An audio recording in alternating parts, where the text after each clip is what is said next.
सोलरला log in करून इथं learner comprehensive report आहे तो डाउनलोड करून घेतला ॲज एक्सेल.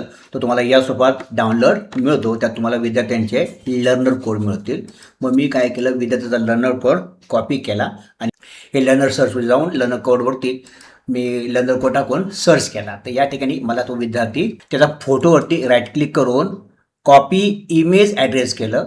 मग आपल्या सॉफ्टवेअरमध्ये गेलो, त्या विद्यार्थ्याचं नाव इथं टाईप केलं, आढारी अविनाश. तिथं आढारी अविनाश सापडला मला. तर त्याच्या एडिटमध्ये गेलो आणि इथं फोटो URL पेस्ट केला. तर अशा पद्धतीने आपल्याला विद्यार्थ्यांचे फोटो ऑलरेडी जे सोलरला आहेत ते अपलोड करता येते. म्हणजे प्रत्येक फोटो पुन्हा अपलोड करायची गरज पडणार नाही. फक्त लिंक तुम्हाला अपलोड करायची आहे. याचा उपयोग काय, तर जेव्हा तुम्ही त्या विद्यार्थ्यांचे फॉर्म प्रिंट कराल तेव्हा फॉर्ममध्ये तेव्हा त्यांचा फोटो दिसायला लागेल. असा इथं फोटो दिसेल. आणि विद्यार्थी जेव्हा मोबाईल ॲपमध्ये किंवा ब्राउझरमध्ये स्टुडंट लॉग इन चेक करेल तर त्याने सेंटर कोड टाकला आणि रोल नंबर टाकला, त्याला फोटो दिसेल, नोटिफिकेशन दिसेल, त्याची हजेरी दिसेल, तुम्ही ज्या काही गोष्टी पाठवताय,